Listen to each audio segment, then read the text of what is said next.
Hi, I'm Tiffany Cherry, Australian sports broadcaster, and you're listening to my interview with Elaine Goodman on gogoodman.com.au. Where does your interest in sports stem from?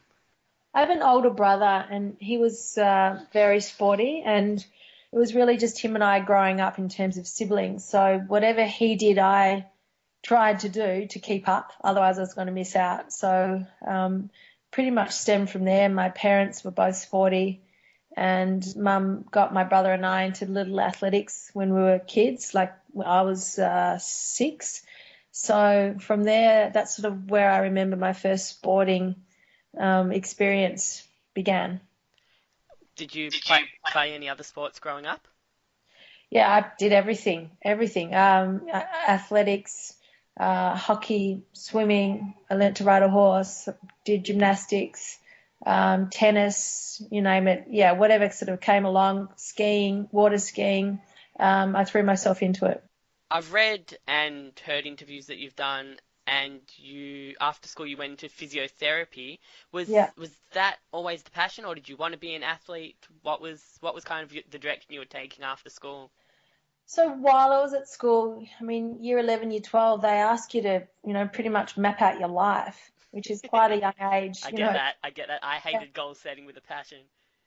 So, and even back then, I think it was still, you chose a career and it was kind of considered that that would be your career for your life. These days, it's a lot different, and I had the mentality that wasn't that. But anyway, I was a runner, an athlete, and I had an injury, and I'd been seeing a physio, and I thought, hey, this is pretty cool. I used to rock up with my money and hand it over and see all these superstars walk into my physio's clinic. So I decided that in year 11, when they were asking what we wanted to do, I just had this, epiphany brainwave that day thinking, I want to be a physio. So I put that down. But at the same time, I always had a passion um, for writing stories and for telling stories. And I loved on television at the time 60 Minutes and Sports World. Now, Sports World doesn't really exist anymore, but 60 Minutes does, and I just loved the idea of storytelling and meeting people and telling and being inspired by their journeys. So I tried to do journalism, and I had to sit an extra test, and everyone was away on schoolies week, and I didn't want to do that, so I didn't do it. And instead I put down physio, and I got into physio, and I did that for a period. I studied that for 4 years, and at the end of it, I got a scholarship to work at Olympic Park Sports Medicine Centre, which is still prestigious today. And at the same time, I still sort of had a passion for journalism, but there wasn't really anything around in terms of that was inspiring for me to switch over from physio until one day I was actually on a placement, a physio placement in Horsham at Wimmera Base Hospital, and I saw a woman present the sports news on Sports World, and I'd never seen a female sports journalist ever on television, and I was, I think, 21 at the time, maybe 22, and I had a true epiphany then, and I knew that that's what I really wanted to do, and so I decided to finish my physio. I had a year and a bit to go, and I finished it, and I worked for a couple of years doing it, and then I threw everything in, went overseas to get away from what I termed at the time the stigma of being a physio, because everyone thought I was crazy throwing that in and, trying to become a journalist, which basically there were no females doing the television sports journalism. And my whole attitude was, well, you're not born into the position, someone's got to do the job, and why can't it be me? So I just basically banged on every door that I could, and I used the analogy, I banged on 100 doors, and one kind of was slightly ajar, and I just jammed my big toe in it, and and that was it. I just made opportunities kind of out of nothing. You began your career in media in 1993 as a writer. Your radio career started at a similar time, and you got into television as well within the next couple of years. Were all three paths of journalism and media of interest to you? Yeah, and I very much saw it as my cadetship, because I didn't go and study journalism.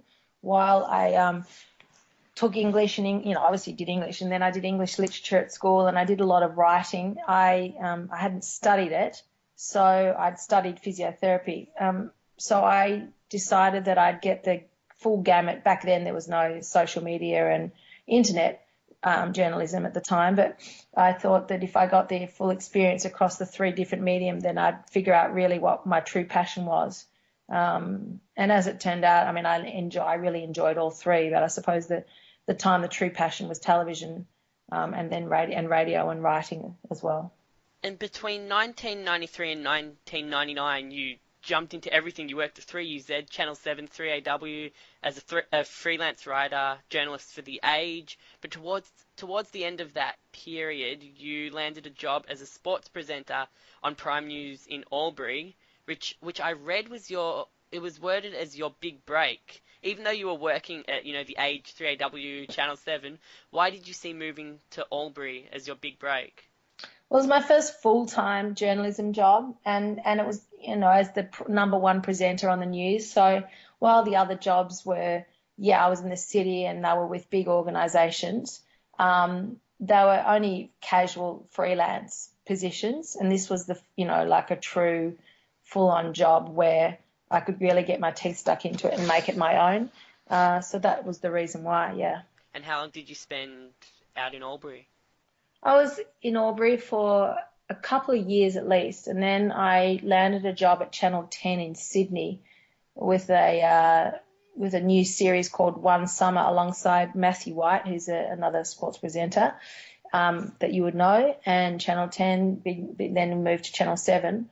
So he and I co-hosted a triathlon series that was quite unique at the time. The Bray brothers had put it together. They were 2 Sydney investors, businessmen, and it was it had the likes of, at the time, Grant Hackett and I think Libby Trickett and Liesl Jones and Skippy Hugel and all these sort of guys that were kind of coming up, or they'd sort of just made their names. And I'd also had volleyball and triathlon, and it was amazing. And that gave me a great experience in terms of live commentating.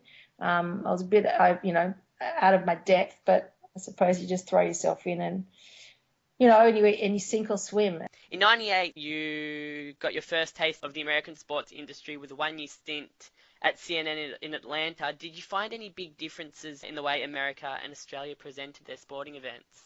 It was a 1-month scholarship. It wasn't for a year, but it was a month, and it was almost like a year because I was able to work 24 hours, literally, if I wanted to.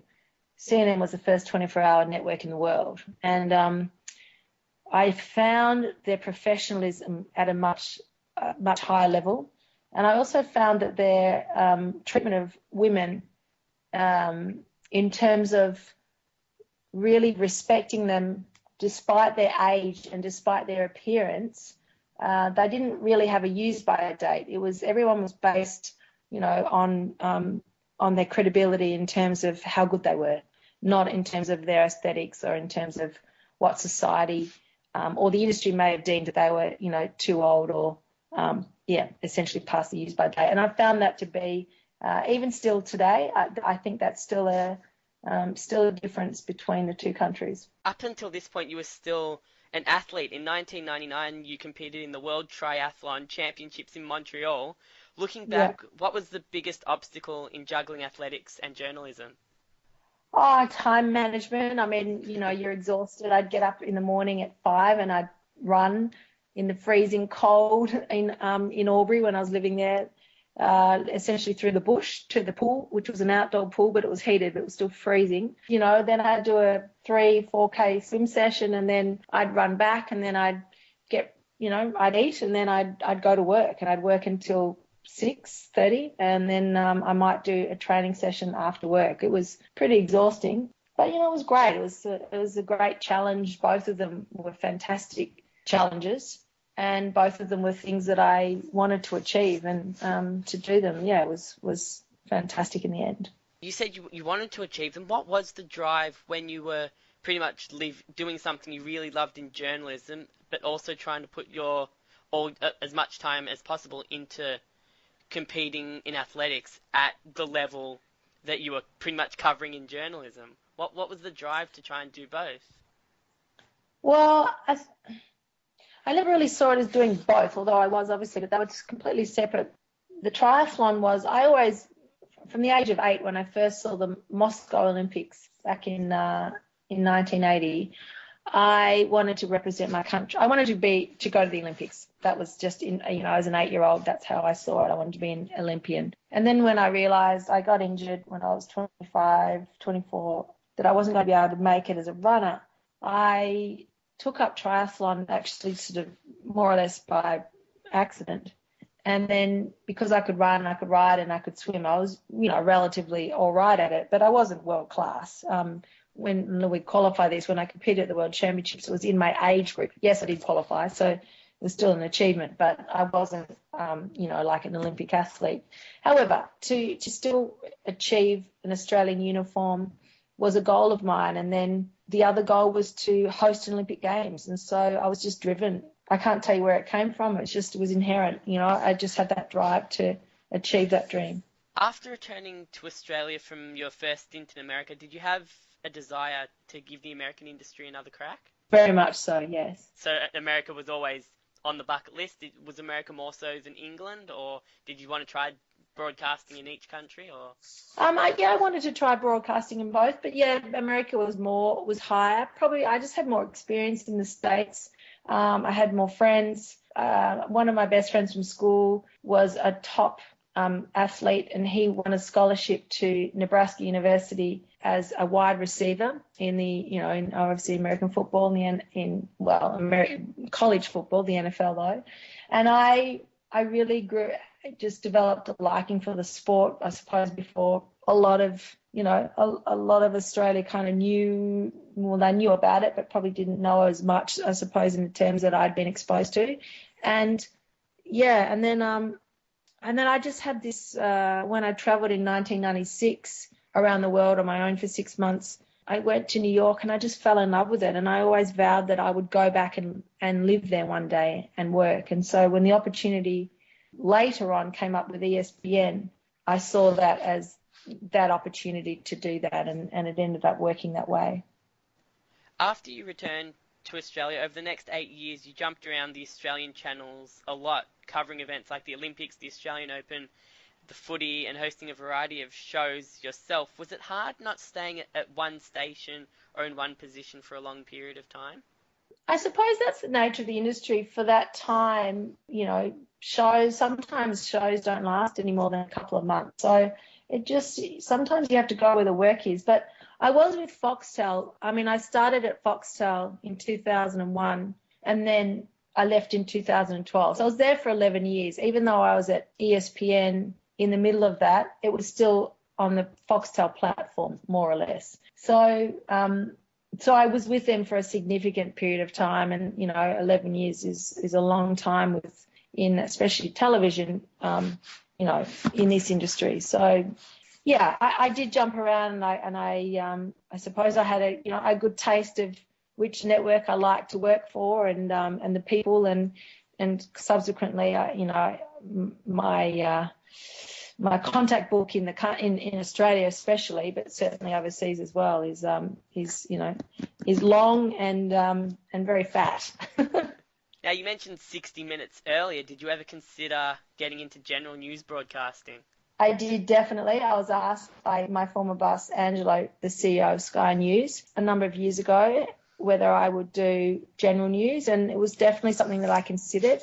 And I certainly considered it also when I worked for CNN. But it just happened that I was, always being offered work as far as sport was concerned. And then, probably now when I would consider it, I would certainly consider it now. I'm just not in a position at the moment to do it with my newborn baby. In 2007, you hit the jackpot. As you mentioned, working for ESPN, you were given the responsibility of setting up the Melbourne bureau and being a correspondent for SportsCenter, which is huge in America. Had the people at ESPN heard of you, or did you get in contact with them? They had heard of me, and they approached my agent. And I had a conversation with a colleague of mine. By the way, your research is impeccable. Well done. Thank you very much. Probably the best research I've ever had. Um, I pride myself on my research. yeah, as do I. So I'm very impressed. My co-host at Foxtel, Clinton Gribus, who's tragically passed away. Fantastic commentator of all sports. I remember him doing the tennis even, and I was just transfixed listening to the radio, listening to the Australian Open final one year, and it was better than TV. Yeah, he was brilliant, and we were very close, and we caught up one summer as we would always do. We would we'd work so hard during the football season, and then we'd all go our separate ways over summer, and he would go and travel. He and I both loved to travel, not that we travelled together on our holidays, but actually we would obviously travel a lot with Fox Footy. But anyway, we got together for a barbecue one summer, about a week before the Australian Open began in 2007, and he walked in the backyard and he said, "I believe you've got some news for me." And I said, "Well, I don't know." He used to do this to me all the time and try and, make me slip up. And I said, "I don't know what you're talking about." And he said, "ESPN." And I said, "Oh, yeah, they've offered me a job. I don't know whether I should take it," because I just felt like I was going to get homesick leaving Australia. Because And he worked over there as well, didn't he? no, he was offered the position Ah, as well. So he and I were offered the position, and he said, "I'm not going to take it only because I've got too much going on here with the radio, 3AW, blah blah blah blah. But I think you should." And I said, "Oh, yeah." And so we chatted about it, and I said, "All right, I'll take it on one condition, that you come to the Super Bowl with me."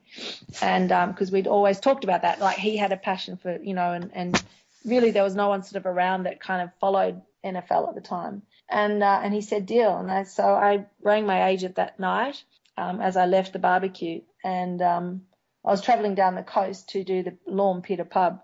Anyway, and I left a message and said, "Please let them know I'll take the job." And anyway, that night, Clinton died. And I was always driven forever by that conversation, probably because he was so excited, and, it was a dream of his, and it was a dream of mine to go back to the States. And I knew that I was so lucky to have the opportunity to do that, given what had happened to him. So that pretty much drove me until I finally hosted the Olympics. over the next year, you worked your way up the chain at ESPN and became an anchor. They offered you the chance to do a screen test, and you Yeah. became a news anchor, a sports anchor for ESPN, covering the NBA Finals, Wimbledon, the two events that I'm really jealous of, the US Open, the Super Bowl, and the 2008 Olympics, among others.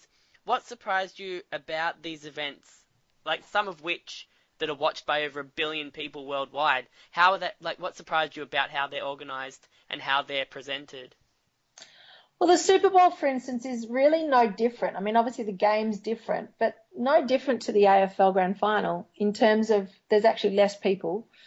Yes, the halftime entertainment is a lot different in terms of I wouldn't say necessarily the quality. That's all subjective. It's each to their own. But obviously, in terms of Financial ability. the financial, no, it just how big the names are, because they're global names. But um, I really was quite surprised. I mean, I think our grand finals are brilliant, and the Super Bowl was just as brilliant, but it was certainly no better. And I truly say that with my hand on my heart. And I think it's like when you meet, like I interviewed David Beckham. He's probably one of the biggest superstars. Absolutely, he's triple A class in terms of um, Hollywood Celebrity in, yeah. celebrity, whatever. And he is so down to earth and just one of the most gorgeous people that you'd love to sit down. He would sit down and join you at a table and get involved in your conversation, just be one of your friends. And I think that's what I'm trying to say, is that they're so huge, these events, and the people they're made out to be, but really they're just normal people, and the events they're exciting and they're amazing, but they're no bigger than, the Olympics is the biggest thing. It transcends anything and everything.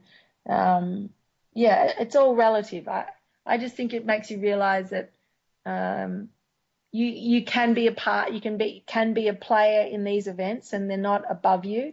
And everyone has a chance to kind of play their part in these incredible events. You mentioned David Beckham. Who else? Who are some of the Who are some of the most notable people that that you interviewed or befriended during your time in America? Give me some name dropping. um, okay, well, David Beckham's a big one. Paul Pierce, uh, Oh, yeah, Rajon Rondo, Doc Rivers. So I interviewed a number of the Celtics. big Boston Celtics fan. Yeah. Oh my God. Lisa Leslie. She's probably one of the most famous basketball players in the world. Danica Patrick. Oh God, I think on the top of my Jerry Rice. He was incredible. What a beautiful man. Like just awesome. Oh my goodness. There's so many. I just really have to. Is David Beckham the one that I guess stands out for you that you always talk about?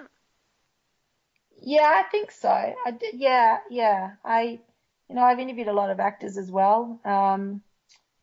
And Shaquille O'Neal, I've interviewed. Oh, yeah. Uh, yeah, He's getting bigger and bigger in the media. yeah, he is. Jack, and when I interviewed him, I put my hand out. I mean, I literally had, 6-inch high heels, and I didn't even come up to his shoulder. And I'm 5'8". I'm not exactly short. And I put my hand out and I said, "Hi, Shaq, I'm Tiffany." And he said, "Hi, Tiffany, I'm Shaquille." And I was like, "Oh my God." And he was quite funny. Ronaldo, I've interviewed Ronaldo. Yeah. The Um, original or Cristiano? Cristiano Yep. Ronaldo. I've interviewed Maria Sharapova. I've interviewed Michael Phelps, Mike Tyson. Oh, wow. How was he to understand? Did you did Yeah, it was yeah. a very quick interview. But yeah, look, I would have to just sit down and go through it in my head, but there's many more. I've worked alongside Patrick McEnroe. I've met John McEnroe. I've met Boris Becker. I've interviewed Roger Federer, and I've interviewed Rafael Nadal, and look, the list just goes on. It's pretty awesome. Are you looking for an understudy? Well, I've had many understudies, many that I've helped along the way.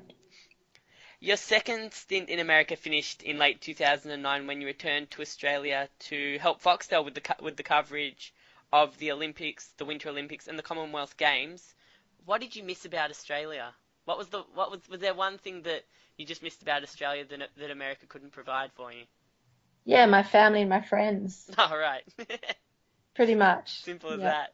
yeah. No Vegemite or Tim Tams or AFL or Well, the Vegemite and Tim Tams I took across. Good coffee too. I miss that. American coffee's pretty. It's getting better. It's taken a long time. But yeah, American coffee was pretty awful when I was there. you've also broadcast in England during the London Olympics back in Yep, 2012, I want yep. to say. Yeah. That's What are some of the big differences between America, Australia, and England in terms of hosting and broadcasting major sporting events, like the team, like the broadcasting teams, and how each country respects the broadcasters from different countries around the world and accommodates I, them and things like that.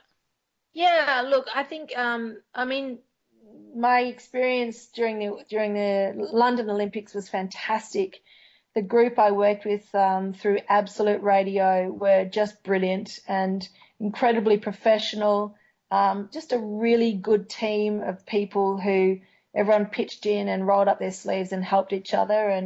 Um, and I think, and in America, I found um, the American arm of ESPN was awesome. Like the support and everything was just fantastic.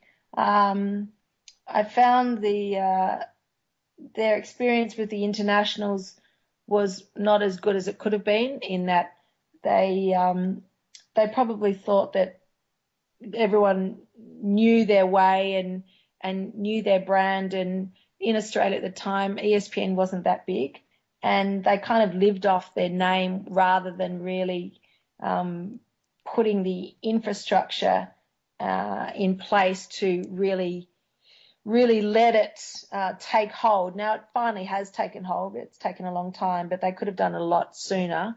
Um, and and I just yeah, and then in Australia, I just think both America and England respect, this is a big difference, respect women a lot more um, in terms of their credibility rather than what they look like and how old they are. And that's a big statement to say, and to say it publicly, but I have no qualms about it. I think that's a significant difference between American England as a whole and then Australia. In late 2012, you jumped back into the radio scene on SEN with the Hen House. Did you miss radio at all?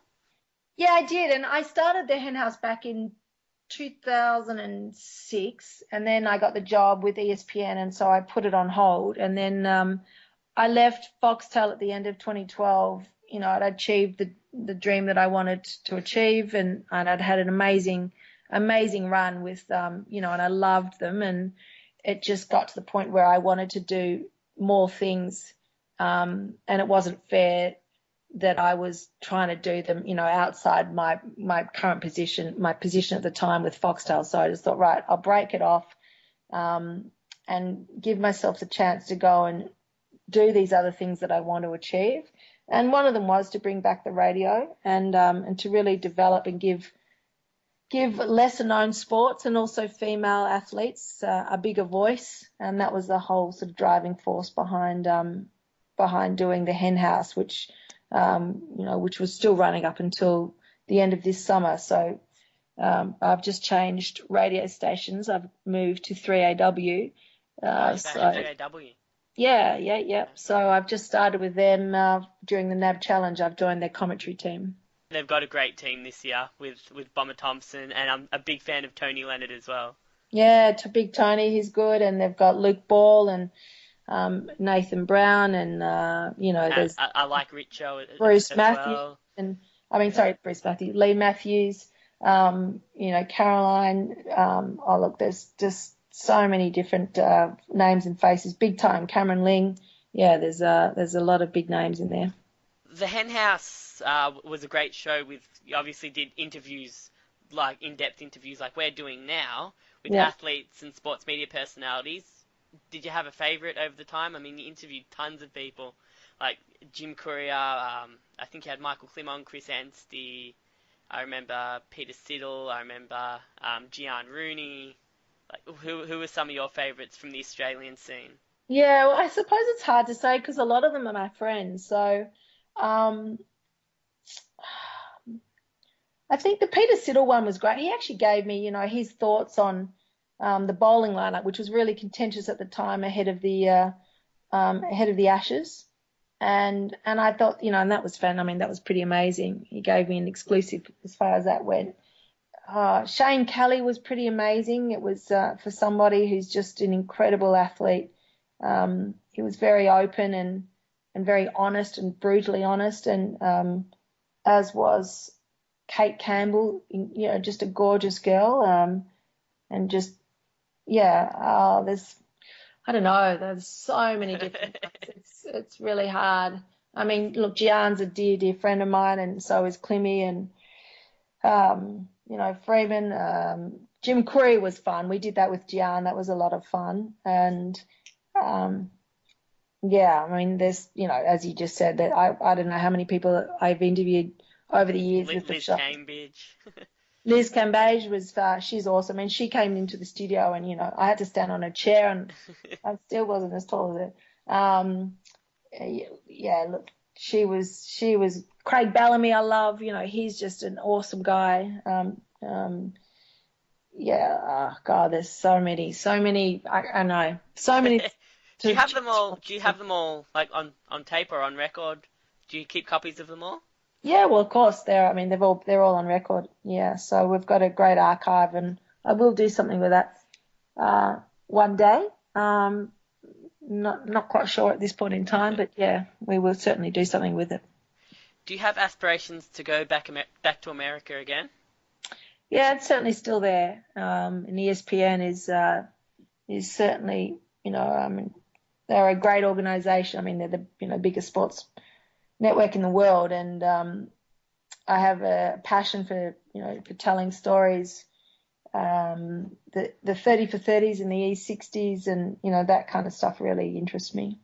Over the journey so far, and I stress so far because I hope it has a long way to go, what has been your favourite form of media? Television, radio, or print? Television was my first passion, definitely. Yeah, to answer your question straightforward, that would be it. Yeah. Out of all the sports you've covered so far around the world, which one has been the hardest for you to research or interpret, or which one have you been most skeptical to cover, or one that's just like, you love sport, but is there one sport that just doesn't interest you that was maybe a little bit harder to cover because it just like wasn't as interesting to you? Yeah. There's got to be one. Yeah, there is one, and it's always the butt end of a lot of jokes. Synchronized swimming. I just, but I do though admire those swimmers. I really do, those athletes, because they can hold their breath for a long time. They're incredibly fit, and I didn't know that until I did research on it, and I had a newfound respect for them. Definitely. I thought you were going to say golf. Oh, I love golf. You love golf? My God, that you haven't done your full research. I'm a golf. Yeah, I've even established my own golf day. Wow. Yeah. You were the first female boundary rider in AFL history. Do you see yourself as a feminist, or was that just another string to the bow? I think your question, I don't think it really feminism fits in place with the achievement that I reached at that time. I mean, feminism is just about really promoting equality, and for me, I didn't see it as equality. I just saw it as me just doing a job. So if I saw it as equality, I'd probably see it as tokenism at the time. But yeah, I really just saw it as the opportunity to do a job that I thought I'd be good at, because I was bringing physiotherapy knowledge to the job, and I'd seen Peter Larkins do it, and I knew that I could do the same thing. But in terms of being a feminist, it's probably something a few years ago I would have rejected, but I certainly don't now. I'm all about equality and giving equal voice to women, not as a token, but certainly, yeah, equal voice to women and equal voice to everyone, really.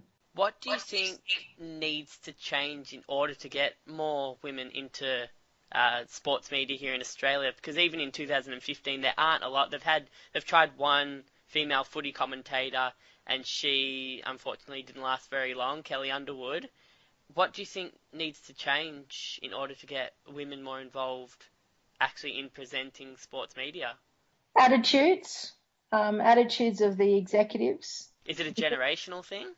I think it is, and I think the generation coming through, and I think we will see, we already are seeing with the internet. I mean, television is no longer the number one go-to; it's the internet, and the younger generation that normally would have had the obstacles that I had and a whole lot of other women had are bypassing those obstacles by broadcasting, their own stuff on the internet, creating their own channels, creating their own podcasts and all that kind of stuff. So it's not going to take long before there's a flood of women or females. And in terms of the traditional media being, if we're talking about television, I mean, I just think there'll be, a generational change of up and coming executives that, and I'm not saying all executives that currently,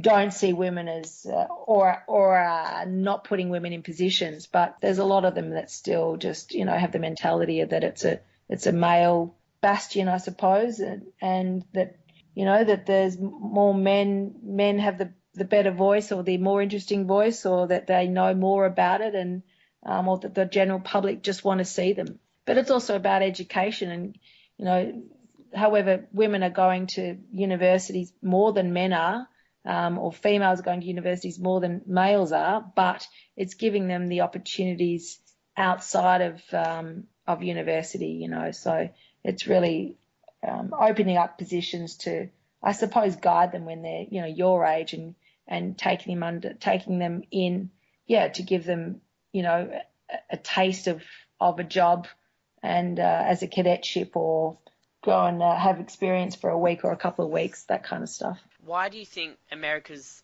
so far ahead, as you said, in that field of hiring females? I mean, I wouldn't say they're so far ahead, but look, they certainly are ahead. I just think it's a different attitude, and maybe there's a lot of litigation in America, and probably fear, maybe that of people not being employed on their merits. Maybe I think we here in Australia get away with a lot more that probably would be considered, right for litigation sometimes. Now, I want to get a tiny, tiny little bit deeper here because it's an interesting part that I found, interesting part of your life that I found doing my research. I read that you struggled for a while trying to juggle your work life and personal life, and one thing that I read was that you wanted to have a baby, and you recently had your first child, so congratulations. She's only little. Thank you. And for all the young people in the media and I guess other industries as well, including myself, what have you learned about prioritizing and juggling the many aspects of life? Good question. Yes, that's the response I want. What have I learned? Or what message can you pass on that you learnt through, I guess, your late 20s, 30s, that when you put so much effort into your work life and kind of maybe forgot about your personal life for a period of time? Yeah, I wouldn't say it's not all worth it, because when you're really passionate about, first of all, you've got to be passionate. So that was something that I had. A lot of people ask me, how do you manage to sustain such a level of intensity of work? And that was because I was really passionate about it. So I don't regret everything that I've done, and I don't regret, having being this old, having a baby. When I say this old, I don't mean necessarily think that I'm old, but older than what I probably generally would have been if I was in a different industry. But I think also you've got to remember that you've got to be yourself. And we probably spend a lot of time trying to please others to win over their tick of approval to get a job. And while it's it can be a sort of a situation where you're damned if you do and you're damned if you don't, I just think that you can waste a lot of time and a lot of energy trying to be something that you're not. And eventually you'll get to where you want to be. And I don't think you have to sacrifice everything in your life to do that. And that's probably the advice that I would give. But I would say that while I realized that I hadn't had a child and I was, the clock was ticking, I wouldn't have given up anything that I did in the journey through my career up to the point of before I had Vivian. Looking back, do you think you could have handled having a child 10 years ago, or do you think your work was too hard to handle back then and you wouldn't have had time? It's really difficult to say. It's not the answer that you want, but I think if I had a child back 10 years ago, you just would make it work. But I've only had a child now for, 14 weeks in about 12 hours, and I know how difficult it is. And, to be able to just jump on a plane and go to America and, turn around my life, and it's not that easy. It's not to say that you can't do it, but it would take an incredible amount of more effort than I was already putting in. And, maybe I wouldn't have had the energy to have lasted. But again, there's many people that have had more children than one and have achieved more than I have. So, it's probably each to their own. And finally, you've hosted events all around the world. You've broadcast with some of the biggest stations in the world, and you've had stints on all the major networks in Australia. What are you doing when you're at your happiest? And do you see yourself settling into one station or one job or one position for the long term? Now that I've got a baby, she's the most amazing thing that I've ever achieved. She hands down is above anything that I've ever achieved, at the very top. But so I'm really happy when I'm spending time with her. But I suppose before she came along, oh look, I